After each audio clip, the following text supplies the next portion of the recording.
Gaza City. The payday line at a downtown ATM here in Gaza City was dozens deep with government clerks and pensioners, waiting to get what cash they could. Muhammad Abu Shaban, 45, forced into retirement 2 months ago, stood 6 hours to withdraw a $285 monthly check, a steep reduction from his $1,320 salary as a member of the Palestinian Authority's Presidential Guard. Life has become completely different, Mr. Abu Shaban said, his eyes welling up.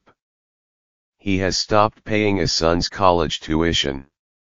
He buys his wife vegetables to cook for their 6 children, not meat. And the pay he had just collected was almost entirely spoken for to pay off last month's grocery bills.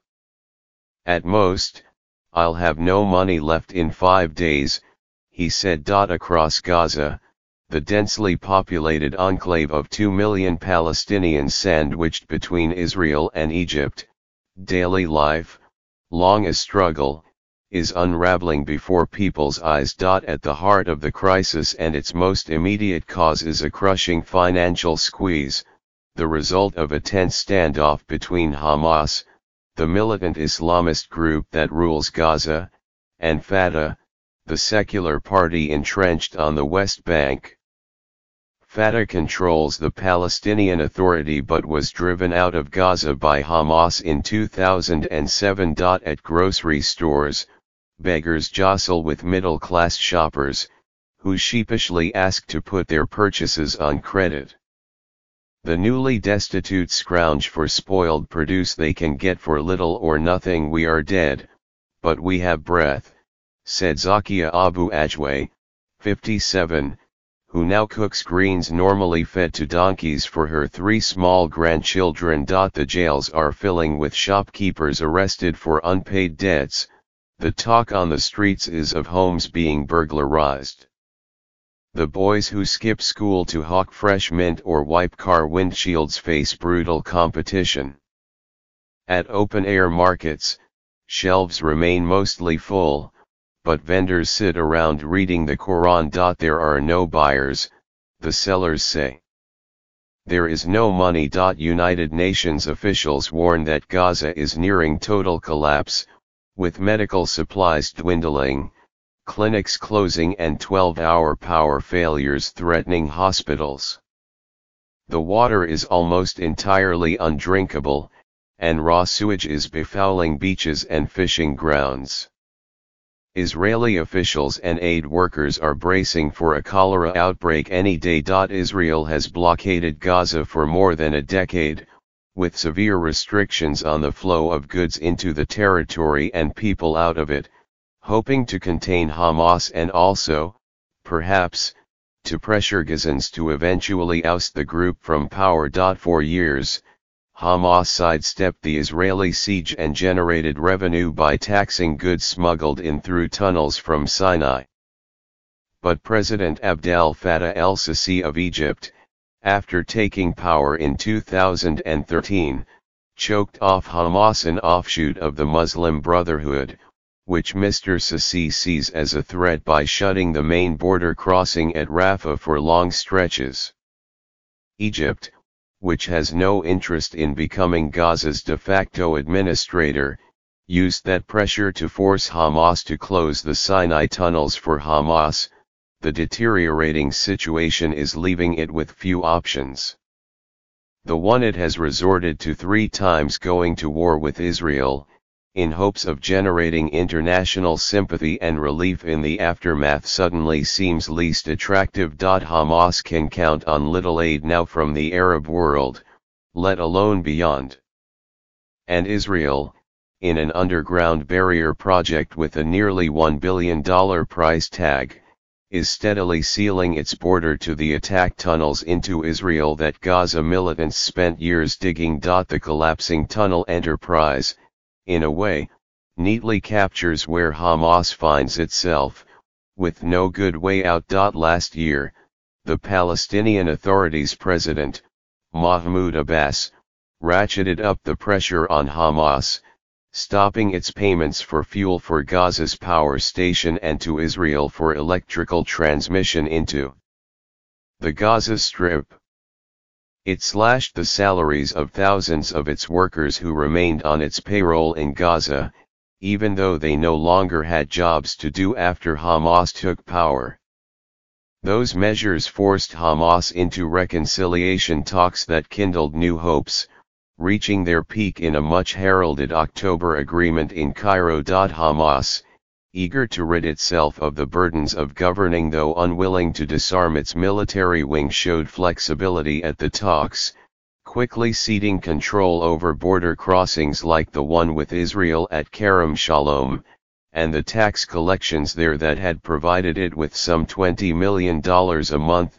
But a series of missed deadlines for handing over governance to the Palestinian Authority, and the removal last month of the Egyptian intelligence chief who had brokered the reconciliation talks, have dashed hopes and left the two factions squabbling, the rapprochement slowly bleeding out. Hamas now refuses to relinquish its collection of taxes inside Gaza until the Palestinian Authority starts paying the salaries of public employees.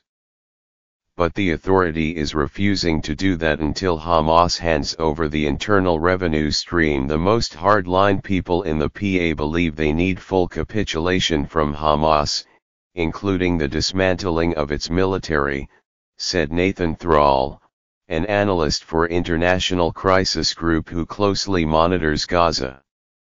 The vast majority of Palestinians see that as wholly unrealistic. But the PA thinks that strategy is working. So they think the pressure should continue, and they'll get even more. The longer the stalemate lasts, the more Hamas hemorrhages funds and Gaza's economy suffocates.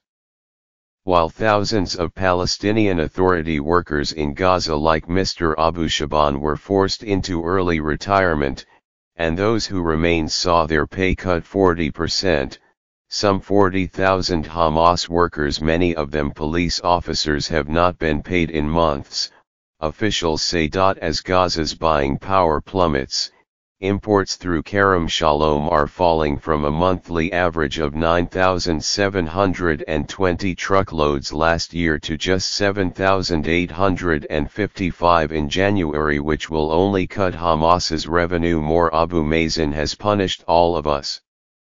Not only Hamas, Fawzi Barhum, the chief Hamas spokesman in Gaza, said in an interview, using Mr. Abbas's nickname. A debate raged in Israel this past week, which sees the possibility of war both to its north and south, between military leaders warning about the looming crisis in Gaza and politicians questioning just how much and how soon the situation there would threaten national security. Such a conflicted view has characterized Israeli policy ever since the blockade was imposed, analysts say.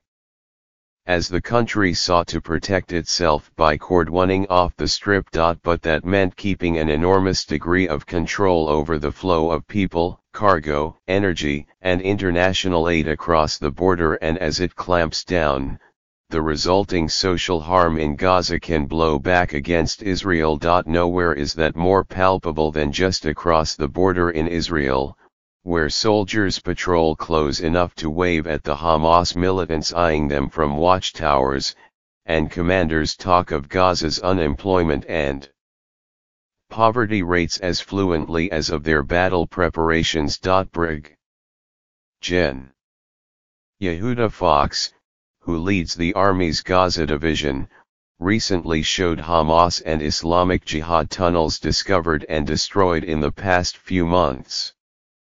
The tunnels were supplied with air, electricity, and water, and dug by an estimated 100 men working in shifts. The showpiece of the Army tour, though, was not the tunnels, but the construction of a concrete and electronic barrier, dug deep into the earth, that General Fox said will eventually detect other tunnels and stop more from being built. About 3 miles of the barrier is finished, with about 38 miles to go. It is an impressive display of ingenuity, but comes at an enormous cost. 5 concrete plants have been set up, supplying 20 digging sites, at a cost of nearly $1 billion. Enough concrete is being poured into the desert sand, the general said, to build Manhattan. But he also acknowledged that the underground barrier project had increased the pressure on Hamas to use its existing tunnels soon, or risk losing them forever, heightening their dangers to Israel. As moribund as the reconciliation process has become, General Fox said, Hamas and the Palestinian Authority were keeping it alive because no one wants to be blamed for destroying it. If it does fail, Hamas will likely deflect Gazans' anger. They'll say Israel is the problem, let's go to jihad and start a war. Climbing back into an armored vehicle, the general drove past an Iron Dome anti-missile battery to a park where hundreds of picnickers and mountain bikers, Jews and Arabs alike, had flocked to see meadows blooming with scarlet anemones. Israel calls this February festival Red South. It was well within mortar range of the border. It's their decision what to do, the general said of Hamas. 3 times in the past 10 years they've chosen war. They wasted many lives and a lot of money and destroyed Gaza. And they can try to do it a 4th time. Then again, he said, everybody learns. Israel recently called on donor countries to fund some $1 billion in water and energy improvements in Gaza, measures that would take time. But there is more it could do to alleviate the crisis quickly, according to the Israeli advocacy group Gisha, like easing the way for cancer patients to travel for treatment, or renewing exit permits for traders, which Israel slashed to just 551 at the end of 2017 from about 3,600 2 years earlier. The United States has done the opposite, withholding $65 million from the United Nations Relief and Works Agency, which supports Palestinian refugees, including some 1.2 million in Gaza, many of whom rely on its regular handouts of flour, cooking oil, and other staples. Hamas itself has few ways to alleviate the crisis, according to Mr. Thrall and other Gaza experts. It could retake control of Kerem Shalom, regaining vital revenue but inviting blame, and retribution, for the demise of reconciliation. It could seek intervention by Muhammad Dallon, a Fatah leader exiled and reviled by Mr. Abbas, in hopes that Mr. Dallon's patron, the United Arab Emirates, might pour money into Gaza. Or it could muddle along, perhaps hoping that an expected American peace initiative might entail quieting Gaza with aid. For the moment, those with money in Gaza are trying to help those without. A few merchants have forgiven customers' debts. The Gaza Chamber of Commerce paid $35,000 to get 107 indebted merchants temporarily released from jail.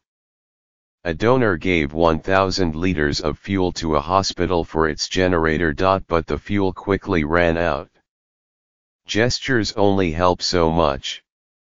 And Gaza residents invariably say that war is coming. Hamas is under no illusions that it would fare better in the next fight than it did after its 2014 battle with Israel, Mr. Thrall said. Hamas sees how isolated they are in the region, and how isolated the Palestinians are at large, he said.